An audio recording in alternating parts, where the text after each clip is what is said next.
I'm Sandy, 28 years old. My husband Morgan and I got married a year ago through an office romance.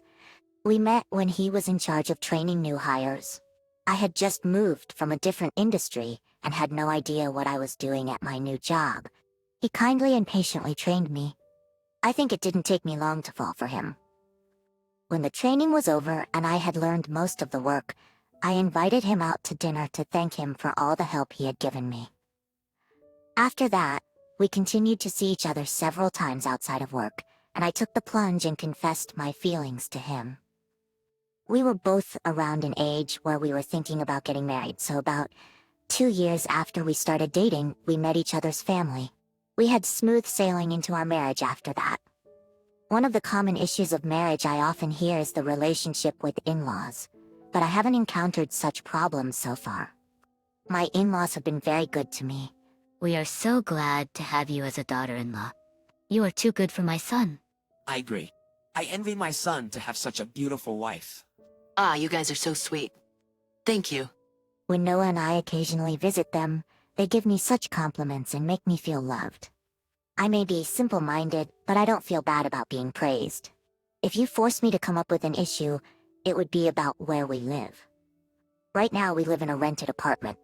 If we were to start a family, it would be too small. I suppose we could move when we have a baby, but after the baby is born, things are going to get a little hectic. I agree. I think it's a good idea to buy a house beforehand. No? Isn't that a little too early? You think so? You said you dreamed of gardening in your own yard, right? I'd rather have a house than an apartment. It's a good opportunity for us. We both work, so if we don't splurge, we can probably get a loan for a reasonable amount. Now that he mentions it, a new house sounds certainly nice. Once I get the idea, I'll start visiting real estate agencies with Morgan on weekends. My parents are very supportive of the idea and are helping us find a house and giving us advice on mortgage and property contracts. One day, we are asked to come to my parents' house for a talk. We head out wondering what it's about. There I find my grandfather. He has been living alone since my grandmother passed away. Because of his age, my parents have been asking him to move in with them, but he hasn't accepted the offer yet. I don't know what his true motive is, but he may not want to let go of the house filled with memories of my late grandmother. I heard that you are looking for a house. Yeah, but we haven't been able to find the one that fits our criteria. If you want, you can use the land I have left and build a house on it. You don't have to pay for the land, and you can put the money toward the house. Are you sure about that? Yes, I'm sure. I'd be happy to let you guys use it. Thank you, Grandpa. He's not a rich man. It's just that his family has been farmers for generations and owns a lot of unused lands. He has offered us one of the lots which is in his name. On top of it, my parents have proposed to cover part of the construction costs. Our plan is turning into reality. Over the next few weeks, we discuss specifics with the contractor. Then I received a call from my mother-in-law one day. I heard you are building your own home. Oh yes, my grandfather's letting us use his land. Oh, I see. You know, if you're building a new house, why don't we live together?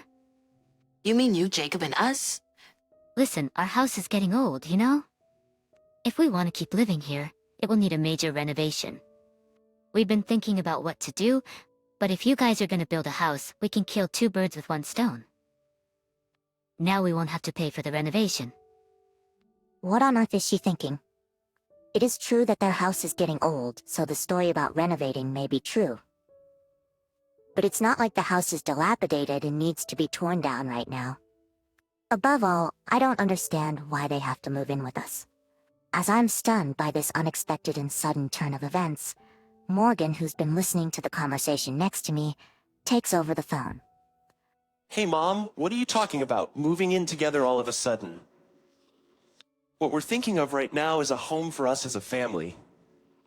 What, you're saying we aren't family? No, no one is saying that. Even if we move in together, it doesn't mean we expect you to take care of us. It's rather the opposite. You are both working, right?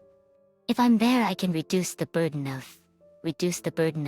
If I'm there, I can reduce the burden of housework a lot. That might be true, but...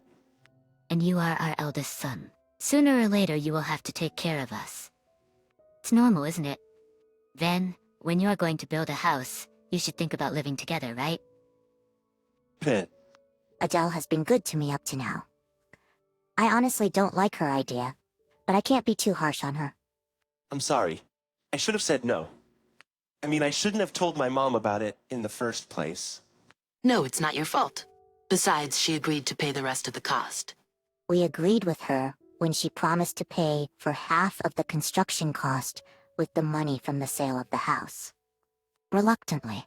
I didn't expect it to happen so soon. Morgan has told me before that when they reach an age where their health becomes a concern, he is thinking about living together. When it happens, I thought I would just accept it quietly. It's too soon and so sudden. But now that I've agreed to it, I can't go back to her and say I changed my mind. If she really helps me with the housework, it will indeed reduce my burden. Maybe it's not all bad. It's a shame that I will have less private time with Morgan, but I try my best to think that there are some advantages to living together. I have no choice but to do so. I'd like it to be all electric. We will install a solar power generator. A dishwasher is essential in the kitchen. I want a jacuzzi in the backyard. From then on, Adele interfered with our plans with more demands than we originally had in mind. She even changed the floor plan and facilities, so the price exceeded our plan by a large margin. Now that the house is ready, she still hasn't paid us the money she had promised. Well, Adele, we have to pay the contractor. What's going on with your promise? Oh, that? It seems that they are late in transferring the money for the sale of the house. Can you pay for it first? I will pay you back later. No way. I can't do that. What do you mean? You are both making money, so you have plenty, don't you? I had Morgan urge her several times to pay the money, but my in-laws never paid when it was due. I ended up having to beg my parents for a loan. My in-laws promised to cover the shortfall in construction costs, so we did not apply for a mortgage. Even though both of us have been working, we haven't been able to save that much money in such a short time. There was no way to cover for my in-laws as easily as Adele thought. We promised my parents that we would pay them back as soon as my in-laws paid us. Wow, it turned out nicer than I thought it would. Don't you think so? I do. The in-laws look at the completed house from the outside and are very pleased with it. As soon as they get a set of keys, they move in right away. Jacob, who has somewhat more common sense than Adele, seems to have some thoughts on the matter, but he is too meek to say anything.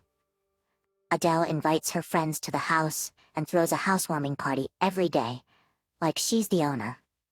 What do you think? Isn't it amazing? It may be a little cramped for two families, but it has a big yard. I'm thinking of starting a vegetable garden here. Isn't it nice? She boasts to her friends. While we've been busy with work, we managed to get everything ready for the move. By the time we finally move into our new home, it's already been set up in her taste.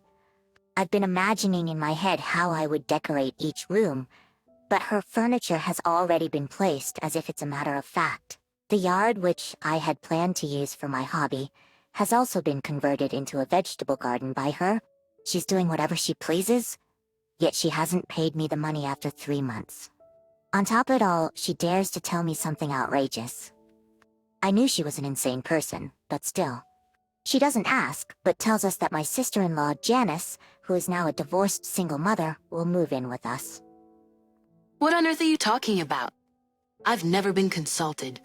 Shut up, I want to live with my grandchildren, so you get out of this house. What the hell? This is our house to begin with. Why should we leave? You two are working, right?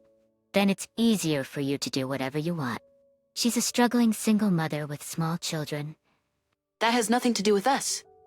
Give me a break. It's supposed to be our home. My in-laws forced their way in, and now they tell us to leave because we are getting in the way. Even Morgan is furious at the selfishness. A family meeting is held, including his sister, who has returned to the family. Dad, please put some sense into Mom. This is crazy. Well, I don't know what to say. It's her decision. He is wrapped around by her little finger and has no intention of helping his own son. There's no point in blaming Dad. I mean, it's not such a big deal, isn't it? You guys don't have kids. You can still do whatever you want if you leave this house. Janice, too, tries to kick us out for selfish reasons.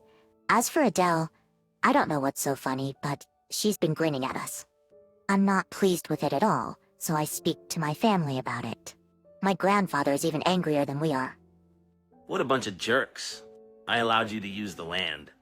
When he learns what's been going on, he makes a proposal to us. After much discussion with him, my parents, and of course Morgan, we've decided to go ahead with the plan. 3 weeks later, we are ready to act upon it. We're taking advantage of the opportunity, while Janice and her children who moved in earlier went on a day trip with my in-laws. So, do you want me to move everything out? Yes, every single thing, please. I instruct the movers to remove all of my in-laws' belongings, including ours. A short time after 2 trucks with our belongings leave, my in-laws return home in good spirits. As Morgan and I are waiting for them in the living room, they notice something unusual and come yelling at us in panic. What's going on? What happened to our stuff? They were in our way, so while you were enjoying your outing, we asked a mover to remove them. How selfish of you. While I fend off Adele, Janice was yelling at Morgan. Not only are my things gone, but all my kids' stuff too. What do you gain from doing this? Oh, we've decided to rent the house out. New tenants will be moving in a couple of weeks.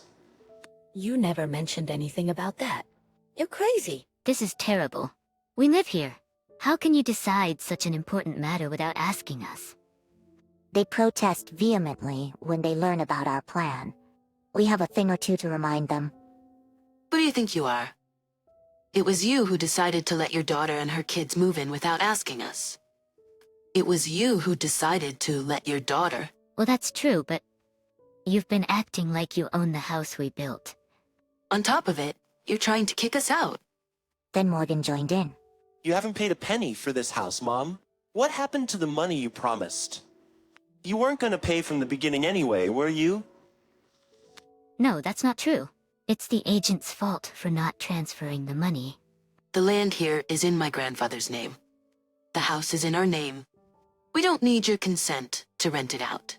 The same goes for Janice, who moved in later. Adele looks shaken and pale, while Janice looks angry and red. Their reactions are similar, as you would expect from a mother and daughter, even though the colors are different. Your things are in a rental storage, so you take care of the rest yourselves. Oh no. Morgan tells them coldly, and the two cry out in anguish. What goes around comes around. My parents-in-law, Janice, and her children haven't got sufficient funds and moved into a small apartment together. 3 adults and 2 children in a 900-square-foot 2-bedroom space. It's a no-brainer that their lives have been downgraded. They are supposedly living a life that makes you feel fed up, just imagining it. I hear that Adele and Janice blame each other and argue every day. We have cut all contact with them. I didn't realize who they truly were right after we got married. It's probably a good thing that we could cut them off sooner than later. We are back in living in a rented apartment. The rent on the house is coming into our pockets thanks to my considerate grandfather. You have a lot of things coming up, don't you? Use it for your future. I really appreciate his offer. We are now living in a spacier apartment than before. Me? I have no complaints about my current life, but if we have a baby in the future, I would like to live in my own house again. Me? Of course it will be just us.